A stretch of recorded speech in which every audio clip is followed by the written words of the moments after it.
مدد کس سے مانگ رہا ہے؟ گھر میں اگر اولاد نہیں ہے، ہمارے یہاں اولاد دینے کے لیے فلاں صاحب مشہور ہیں، اس کے قبر کی زیارت کر لو تو اولاد ہو جائے گی، فلاں جگہ جاؤ وہاں کے درگاہ ہم آستانے کے نظر و نیاز پورے کر لو، گھر میں اولاد آ جائے گی۔ اور کسی نے کچھ کہا، گھر میں لا کر ناریل باندھ لیا، مرچیاں باندھ لیا، لیمو باندھ لیا۔ یہ عقیدے کیوں آ رہے ہیں؟ میرے بھائیو، نماز میں تو توحید کا اقرار ہو رہا ہے، لیکن عملی زندگی میں یہاں شرک پایا جا رہا ہے۔ تو یہ مسلمانوں کے اندر صحیح رب کی معرفت ابھی آئی نہیں ایسے مسلمانوں میں، اسی لیے اللہ رب العالمین نے کہا وَمَا يُؤْمِنُ أَكْثَرُهُمْ بِاللَّهِ إِلَّا وَهُمْ مُشْرِكُونَ، ان میں اکثر لوگ ایمان والے ہونے کے باوجود مشرک ہیں۔ اب سمیع اللہ لمن حمیدہ کہہ کر اٹھ کر کھڑا ہوتا ہے، کہا جا رہا ہے اللہ تبارک و تعالیٰ کی جس کسی نے تعریف بیان کی اللہ نے اس کی سن لی۔ سمیع اللہ لمن حمیدہ کہہ کر جب بندہ اٹھ کر کھڑا ہو رہا ہے تو اللہ تبارک و تعالیٰ نے ڈائریکٹ سن لیا۔ اب مسلمان نماز کے بعد جب عملی زندگی میں اترتا ہے، کہتا ہے اللہ تبارک و تعالیٰ تک ہم ڈائریکٹ اپنی بات نہیں پہنچا سکتے، اس کے لیے وسیلے کی ضرورت ہے۔ کیا کوئی بندے کو آپ کہتے ہوئے سنے ہو رکوع کے بعد کہ فلاں کے صدقے طفیل میں اللہ تو سن لے؟ نماز اللہ کے نبی صلی اللہ علیہ وسلم سے جو ثابت ہے ہمارے یہاں، اس میں کبھی آپ نے ایسا کوئی جملہ سنا ہے؟ نہیں سنا۔ اور پوری نماز میں شروع سے آخر تک جو بندہ نماز پڑھتا ہے، اس نماز کے اندر کہیں بھی آپ اس طرح کے شرکی عقائد نہیں پائیں گے۔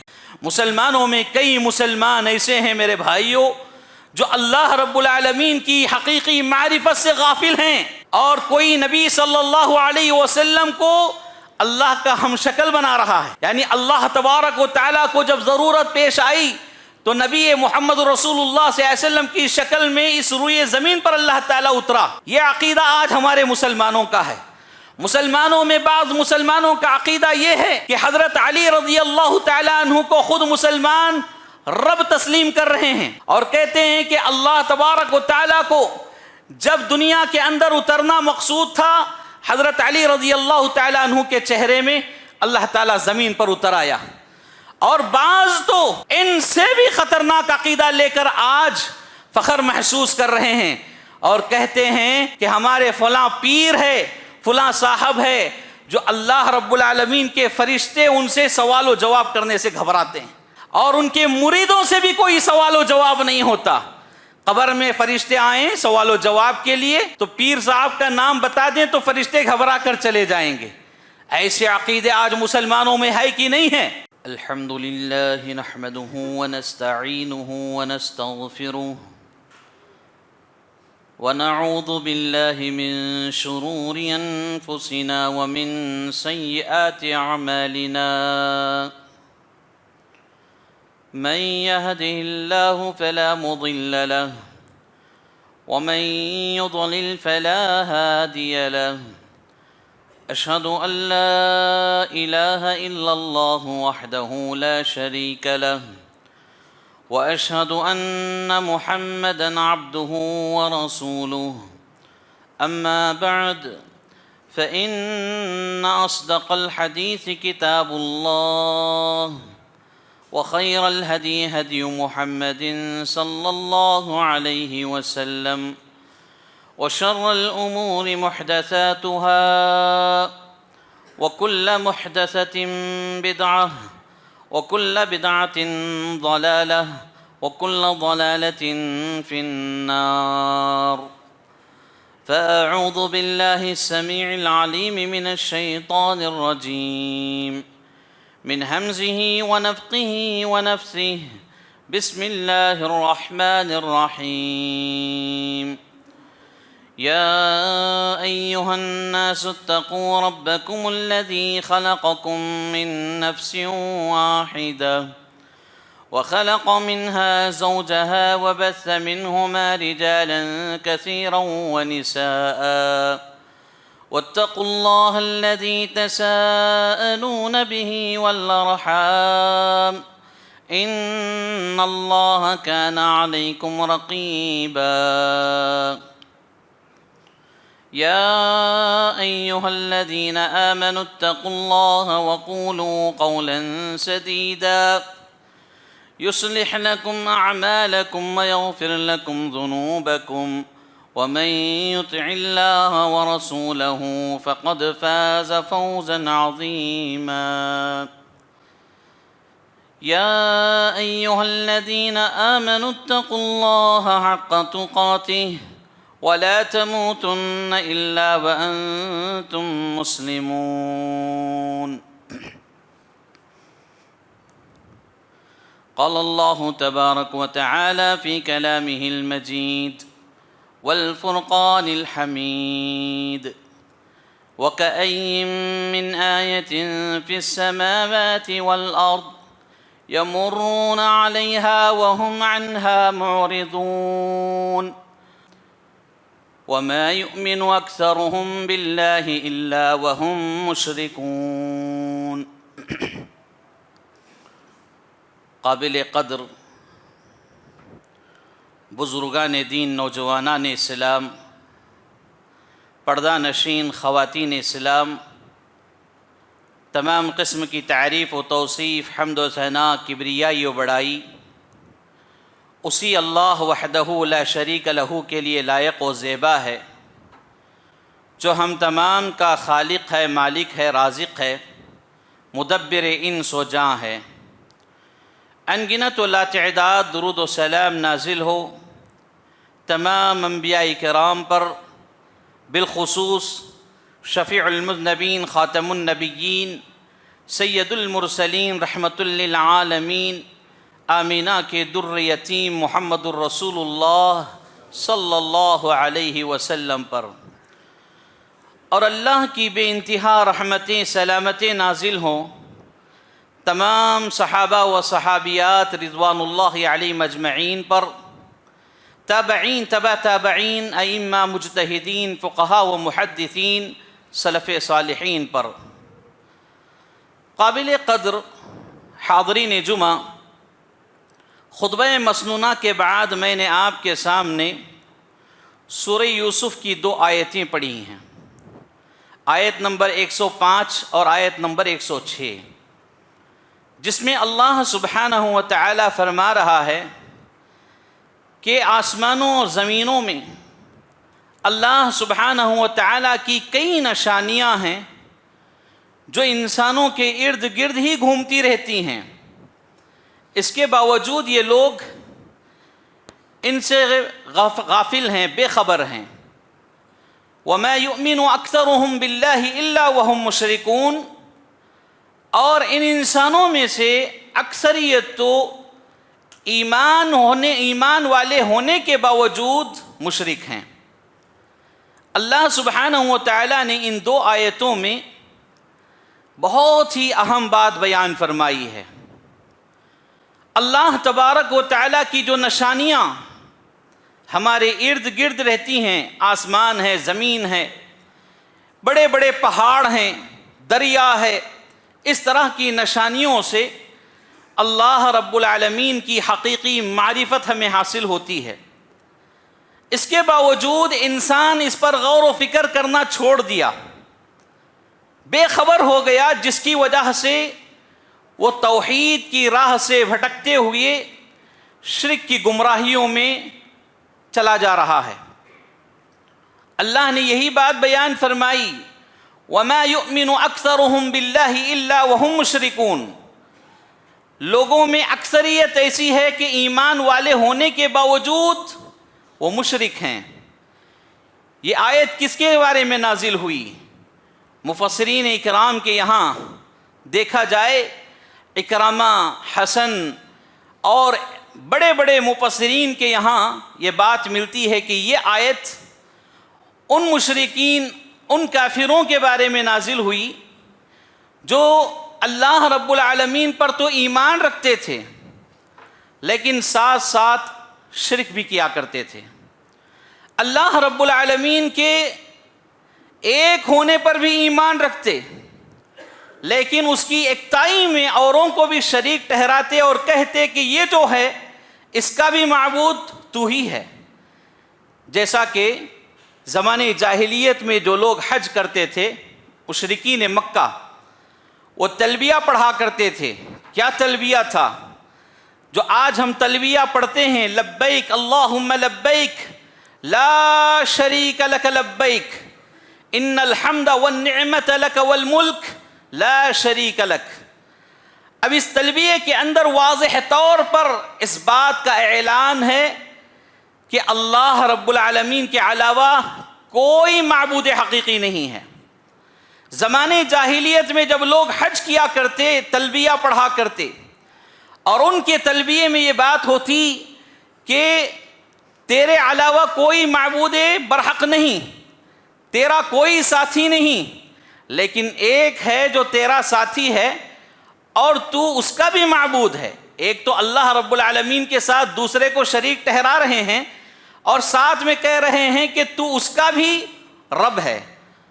تو یہ انتہائی غلط قسم کا عقیدہ جو لوگوں کو یہ بیان کرتا ہے کہ اللہ تو حقیقی رب ہے، لیکن اس کے ساتھ اور بھی ہیں جو مدد کرنے والے ہیں اور جو نفع پہنچانے والے ہیں، اور کوئی ہے جو نقصان سے بچانے والے ہیں۔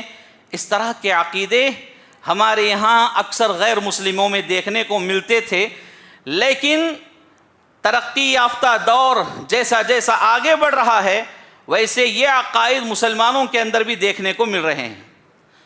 میرے بھائیوں، یہ آیت اللہ سبحانہ و تعالیٰ نے کن کے بارے میں نازل کی؟ ایسے لوگوں کے بارے میں جن سے متعلق اللہ رب العالمین نے کہا وَلَئِن سَأَلْتَهُم مَّنْ خَلَقَ السَّمَاوَاتِ وَالْأَرْضِ، اگر آپ ان سے پوچھو کہ آسمانوں اور زمینوں کو کس نے پیدا کیا، وہ کہیں گے لَيَقُولُنَّ اللَّهُ، اللہ رب العالمین، اللہ نے آسمان اور زمین پیدا کیے۔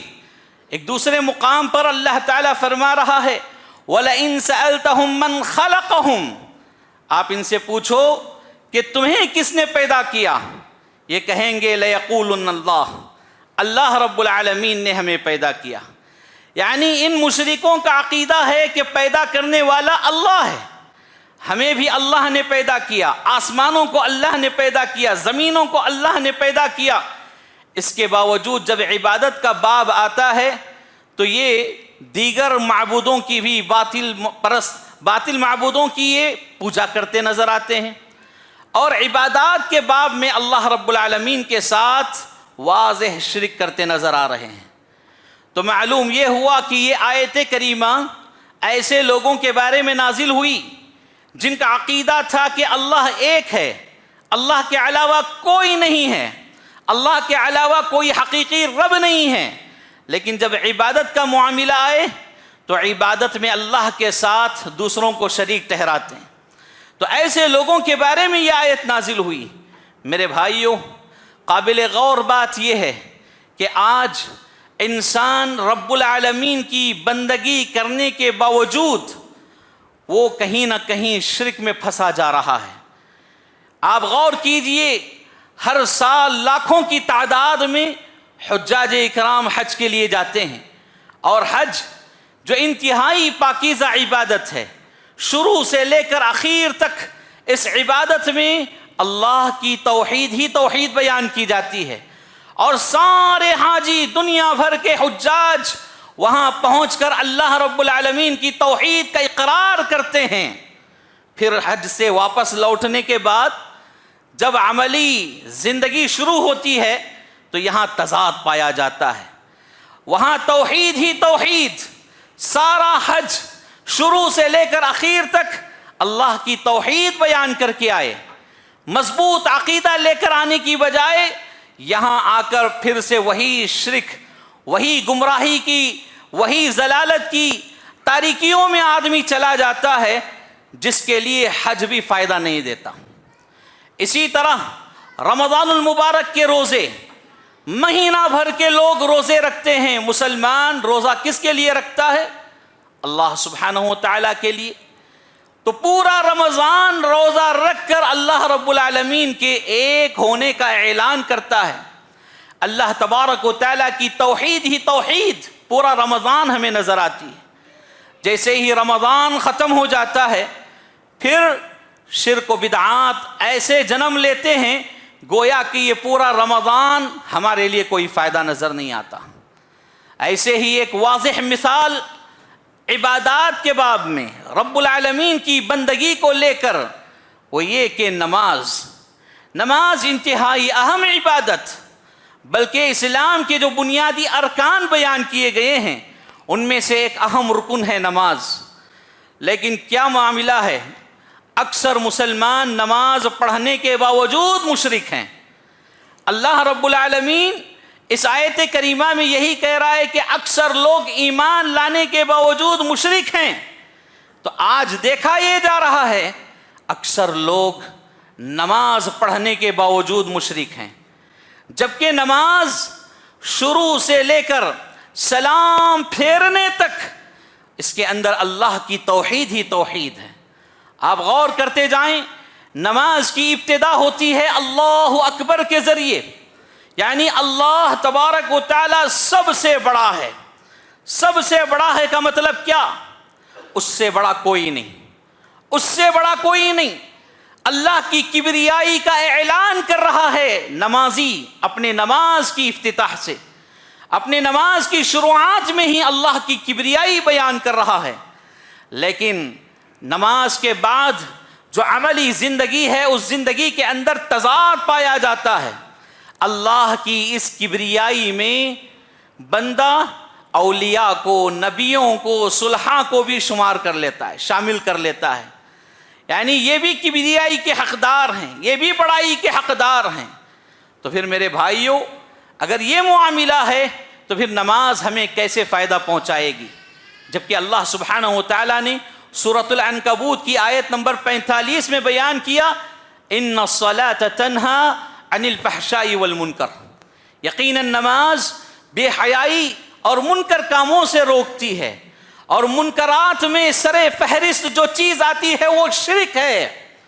لیکن اب نمازی نماز پڑھنے کے باوجود شرک سے نہیں رک رہا ہے، نمازی نماز پڑھنے کے باوجود وہ مشرک ہے، تو پھر اس کی نماز اسے کیا فائدہ پہنچا رہی ہے؟ نماز اس کو شرک سے روکنا چاہیے تھا، لیکن نماز اسے شرک سے نہیں روک رہی ہے۔ کیا مطلب ہے؟ نماز کو ہم صحیح معنی میں اس کا معنی و مطلب، اس میں جو دعائیں پڑھی جاتی ہیں، جو سورتیں پڑھی جاتی ہیں، اس کا معنی و مطلب سمجھے بغیر ہی نمازیں پڑھ رہے ہیں۔ لہذا ہمارے اندر جو توحید خالص ہونی چاہیے تھی وہ نہیں ہے۔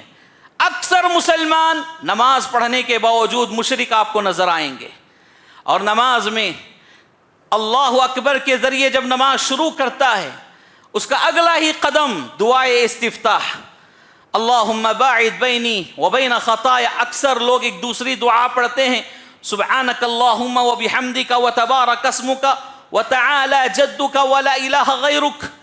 یہ جو دعائیں پڑھ رہے ہیں اس کا معنی کیا ہے؟ ساری دعاؤں میں اللہ رب العالمین کی پاکیزگی بیان کی جا رہی ہے، اللہ کی قدرت بیان کی جا رہی ہے، اللہ کی شان بیان کی جا رہی ہے، اللہ رب العالمین کے ایک ہونے کا اعلان کیا جا رہا ہے۔ لیکن آپ نماز کے بعد عملی زندگی جب دیکھیں، یہاں بگاڑ پایا جا رہا ہے۔ ایک تو نماز کے اندر اللہ کی پاکیزگی بیان کیے، اللہ کو سب سے اعلیٰ بیان کیے، اللہ کو ہی اپنا رب تسلیم کر رہے ہیں۔ نماز کے بعد کیا ہو رہا ہے؟ اللہ رب العالمین کو چھوڑ کر دوسروں سے مدد مانگی جاتی ہے۔ اور اسی طرح میرے بھائیوں، نماز کا انتہائی اہم رکن ہے سورۃ الفاتحہ، الحمد شریف، جس کو لوگ کہتے ہیں الحمدللہ رب العالمین الرحمن الرحیم مالک یوم الدین ایاک نعبد و ایاک نستعین اہدنا الصراط المستقیم صراط الذین انعمت علیہم غیر المغضوب علیہم ولا الضالین۔ سارے قرآن مجید کا خلاصہ اس سورہ فاتحہ کے اندر بیان کر دیا گیا۔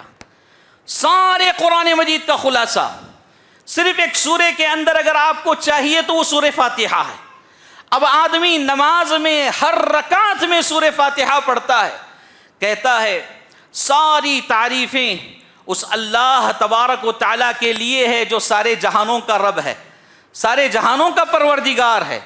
اب یقین مانیے کوئی مسلمان اس جملے پر مضبوط ایمان اور عقیدہ رکھ لے تو نماز کے بعد وہ کسی اور کے سامنے جا کر اپنا سجدہ کرے گا، کسی اور کے سامنے جا کر وہ مدد مانگے گا؟ جب اللہ تبارک و تعالیٰ کو اس نے کہہ دیا کہ سارے جہانوں کا رب ہے، تو پھر اللہ ہی سے مدد مانگی جائے گی، اللہ ہی سے دوسرے اعمال کیے جائیں گے، اللہ کی ہی بندگی کی جائے گی۔ لیکن نماز کے بعد جو عملی تضاد نظر آتا ہے مسلمانوں کے اندر، وہ انتہائی شرمناک ہے، انتہائی افسوسناک ہے۔ اور اسی طرح سورہ فاتحہ میں ایک آیت ہے، مالک یوم الدین، روز جزا کا، حساب و کتاب کا جو مالک ہے وہ اللہ رب العالمین ہے۔ اب بتائیے، کوئی مسلمان اس بات کو مان لے تو پھر کیا دوسروں کا جھبا، دوسروں کے دامن کی اسے ضرورت پڑے گی؟ نہیں پڑ سکتی۔ لیکن لوگ یہاں کیا کہہ رہے ہیں؟ ہمارے فلاں پیر ہیں، فلاں صاحب ہیں، جن کا دامن ہم پکڑ لیں گے بآسانی جنت چلے جائیں گے۔ پھر مالک یوم الدین پر آپ کا ایمان کیا رہا؟ سورہ فاتحہ کی ان آیتوں پر آپ کا ایمان کیا رہا؟ سورہ فاتحہ کی ایک جامع ترین آیت، بلکہ بعض مفسرین نے کہا پورے قرآن مجید کا خلاصہ سورہ فاتحہ میں، اور پورے سورہ فاتحہ کا خلاصہ اس ایک آیت میں بیان کیا گیا ہے، اور وہ کیا ہے؟ ایاک نعبد و ایاک نستعین۔ اے اللہ، ہم تیری ہی عبادت کرتے ہیں اور تجھ ہی سے مدد طلب کرتے ہیں۔ سبحان اللہ۔ ایک مسلمان دن میں 5 وقت کی نماز پڑھنے والا اور ہر رکعت میں سورہ فاتحہ پڑھنے والا، اگر یہ سمجھ جائے کہ میں اللہ کی ہی عبادت کرنے والا اور اللہ ہی سے مدد مانگنے والا، تو پھر اس کو عملی زندگی میں غیر اللہ سے مدد مانگنے کی ضرورت پڑے گی؟ نہیں پڑ سکتی۔ لیکن یہاں ضرورت اس بات کی ہے کہ نماز کو سمجھ کر پڑھا جائے، اس میں جو سورتیں پڑھی جا رہی ہیں، جو دعائیں پڑھی جا رہی ہیں، اس کو سمجھ کر پڑھا جائے۔ یقیناً امت کے اندر شرک کا خاتمہ ہو سکتا ہے، بالخصوص مسلمانوں کے اندر شرک کا خاتمہ ہو سکتا ہے۔ مسلمانوں میں کئی مسلمان ایسے ہیں میرے بھائیوں جو اللہ رب العالمین کی حقیقی معرفت سے غافل ہیں، اور کوئی نبی صلی اللہ علیہ وسلم کو اللہ کا ہم شکل بنا رہا ہے۔ یعنی اللہ تبارک و تعالیٰ کو جب ضرورت پیش آئی تو نبی محمد رسول اللہ صلی اللہ علیہ وسلم کی شکل میں اس روئے زمین پر اللہ تعالیٰ اترا۔ یہ عقیدہ آج ہمارے مسلمانوں کا ہے۔ مسلمانوں میں بعض مسلمانوں کا عقیدہ یہ ہے کہ حضرت علی رضی اللہ تعالیٰ عنہ کو خود مسلمان رب تسلیم کر رہے ہیں، اور کہتے ہیں کہ اللہ تبارک و تعالیٰ کو جب دنیا کے اندر اترنا مقصود تھا، حضرت علی رضی اللہ تعالیٰ عنہ کے چہرے میں اللہ تعالیٰ زمین پر اتر آیا۔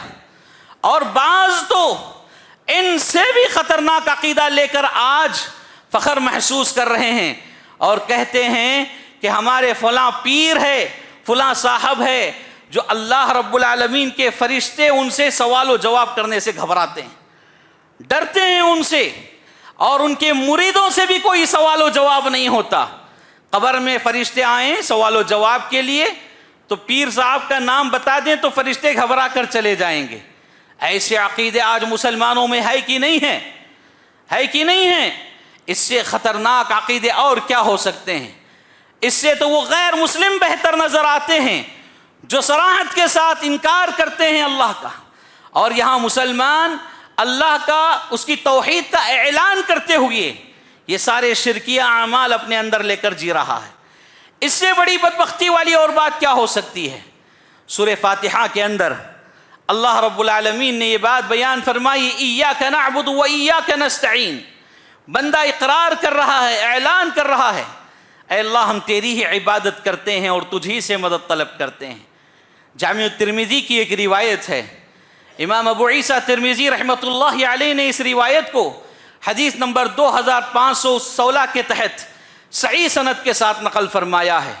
عبداللہ ابن عباس رضی اللہ عنہما کو پیارے نبی صلی اللہ علیہ وسلم نے نصیحت فرماتے ہوئے کہا، اذا سألت فاسأل اللہ واذا استعنت فاستعن باللہ۔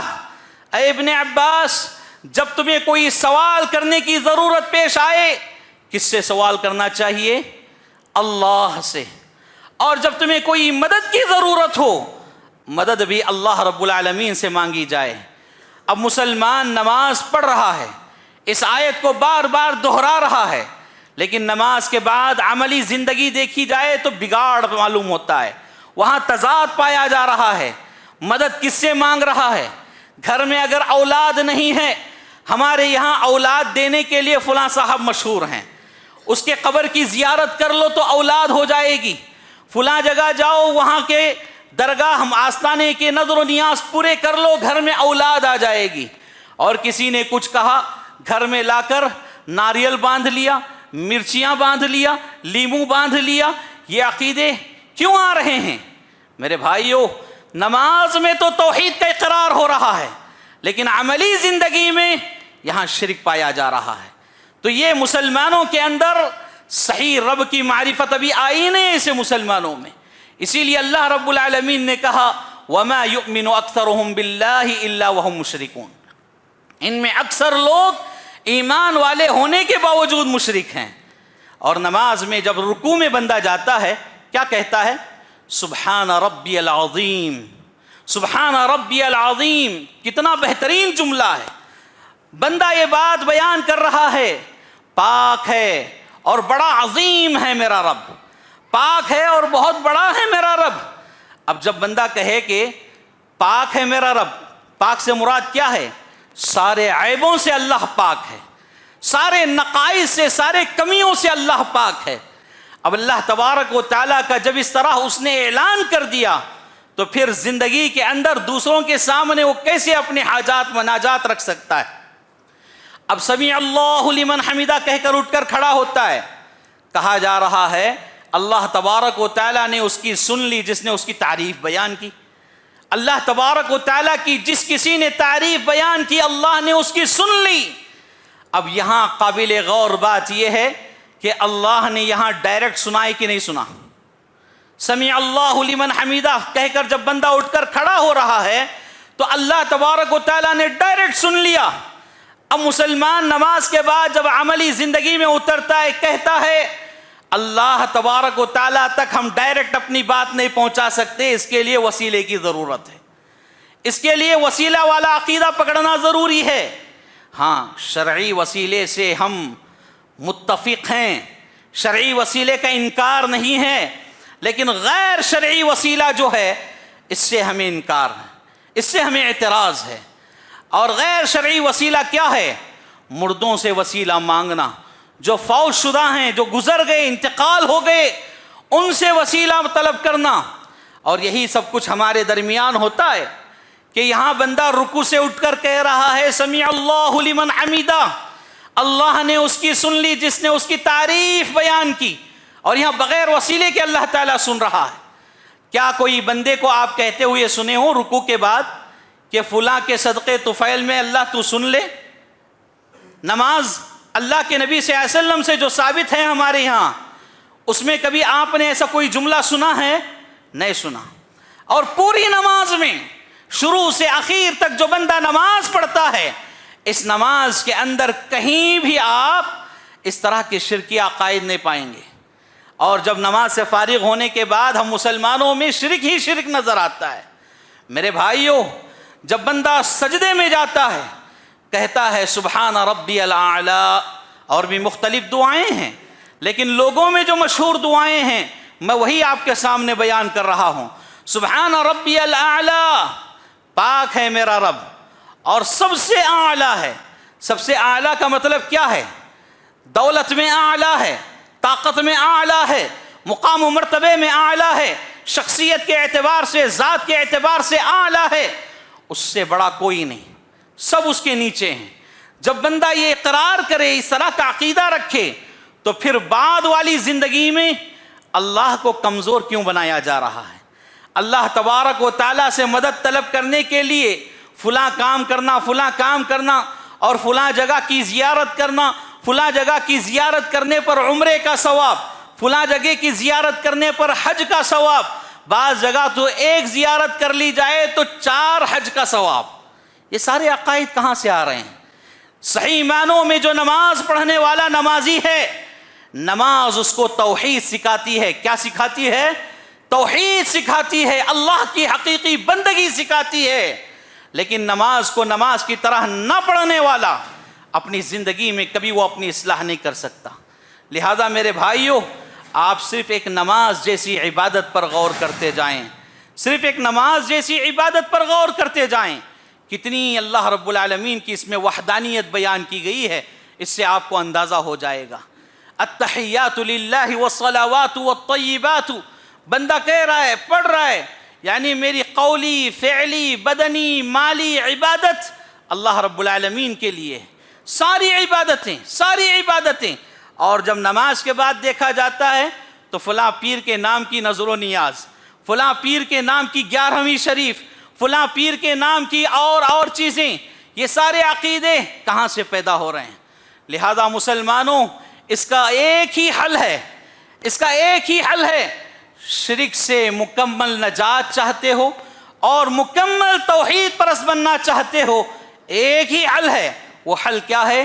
علم حاصل کرنا، توحید کے بارے میں، اللہ کے بارے میں علم حاصل کرو۔ لہذا اللہ تبارک و تعالیٰ نے توحید سے پہلے نبی مکرم صلی اللہ علیہ وسلم کو کسی بات کا حکم دیا تو وہ علم ہے۔ کہا اللہ نے فَاعْلَمْ أَنَّهُ لَا إِلَهَ إِلَّا اللَّهُ، کہ جان لو اچھی طرح کہ اللہ ہی ہے، اللہ کے علاوہ کوئی معبود برحق نہیں۔ تو یہاں آپ غور کریں گے، پہلے اللہ تعالیٰ نے علم کا حکم دیا، لہٰذا اس ایک حل کو اپنا لو، علم حاصل کرو۔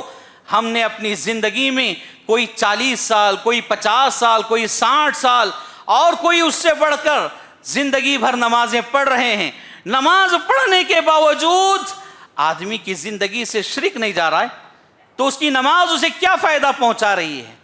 تو اس کی نماز اسے کچھ بھی فائدہ نہیں پہنچاتی، اور ایسے آدمی کی نماز ہی قابل قبول نہیں ہے۔ جس نے اتنے سال نمازیں پڑھی، وہ ساری نمازیں اس کی حقارت ہوں گی، حقیر جائیں گی، اور اللہ رب العالمین کے یہاں اس کا کوئی اجر و ثواب اسے نہیں ملے گا۔ لہذا مسلمانوں، آج کے خطبہ جمعہ میں مختصراً یہی پیغام آپ کے سامنے رکھا جا رہا ہے۔ آپ زندگی میں جو اہم عبادت اللہ کے لیے کر رہے ہیں وہ نماز ہے، اور نماز کو اس کا معنی اور مطلب سمجھ کر پڑھو۔ نماز کے اندر جو دعائیں ہم پڑھتے ہیں ان دعاؤں کا ترجمہ سمجھو، اس کو سیکھو، اس کو پڑھو، اس کے بارے میں علم حاصل کرو، پھر نماز پڑھ کر دیکھو، ایک تو نماز کے اندر چاشنی، مٹھاس، خشوع اور خضوع پیدا ہوگا، اور دوسرا یہ کہ زندگی سے شرک کا خاتمہ ہو جائے گا۔ تو لہذا ایسے مسلمانوں کے لیے جو نماز پڑھنے کے باوجود وہ شرک میں ڈوبے جا رہے ہیں، میں یہی کہنا چاہوں گا کہ علم حاصل کریں۔ سارے مسلمانوں کے لیے ضروری ہے توحید کا علم حاصل کریں، اور توحید سے بڑی چیز کوئی نہیں ہے۔ سارے اعمال کی بنیاد توحید پر ہے۔ اسلام کے جو 5 بنیادیں بیان کی گئیں اس میں سب سے پہلی چیز، سب سے پہلی بنیاد کیا بیان کی گئی؟ یہی توحید۔ لہذا توحید سے متعلق علم حاصل کیا جائے۔ اللہ رب العالمین سے دعا ہے اللہ تعالی ہمارے عقائد کی، نظریات کی اصلاح فرمائے، اللہ تعالی ہمیں صحیح معنوں میں توحید پرست بنائے، اللہ ہماری زندگیوں سے شرک و بدعات کا، باطل رسم و رواج کا اللہ خاتمہ فرمائے، اللہ ہماری نسلوں کو توحید پر ثابت قدمی عطا فرمائے، اللہ تبارک و تعالی ہمارے گناہوں کو معاف فرمائے، درگزر فرمائے، اللہ ہمیں 5 وقتہ نمازی بنائے، اور ان عبادات کے ذریعے صحیح معنوں میں ہمیں اجر و ثواب کا مستحق بنائے، اور جو غلطیاں ہم سے ہو رہی ہیں اللہ معاف فرمائے، درگزر فرمائے، اللہ حرمین شریفین کی حفاظت فرمائے، خادمین حرمین شریفین کی حفاظت فرمائے، توحید کے زمینوں کی اللہ حفاظت فرمائے، اہل توحید کی اللہ حفاظت فرمائے، اللہ دشمنان اسلام کا خاتمہ فرمائے، جہاں کہیں لوگ پریشان حال ہیں اللہ ان کی پریشانیوں کا خاتمہ فرمائے، انہیں خوشحال زندگی عطا فرمائے، اللہ ہم تمام کو دنیا میں آخرت میں پرسکون اطمینان والی راحت بھری عمدہ کامیاب ترین زندگی عطا فرمائے، جو بیمار ہیں اللہ صحت کاملہ عاجلہ دائمہ عطا فرمائے، جو مقروض ہیں اللہ انہیں ان سے نجات عطا فرمائے، قرضوں سے اللہ نجات عطا فرمائے، اللہ ہم قرض سے پناہ مانگتے ہیں، قرضوں جیسی چیزوں سے اللہ ہماری حفاظت فرمائے، اللہ تبارک و تعالی جو صاحب اولاد ہیں ان والدین کو اولاد کے حق میں انصاف کرنے والا بنائے، جو صاحب اولاد نہیں ہیں اللہ انہیں اولاد جیسی نعمت سے مالا مال فرمائے، اور جن کے اولاد ہیں اولاد کو اللہ تعالیٰ والدین کے حق میں صدقے جاریہ نیک مطیع فرما بردار بنائے۔ اللہ جب تک دنیا میں رکھے حالت ایمان میں رکھے، جب خاتمہ ہو حسن خاتمہ نصیب فرمائے۔ آمین۔ اقول قولی ھذا استغفر اللہ لی ولکم ولسائر المسلمین وما توفیقی الا باللہ۔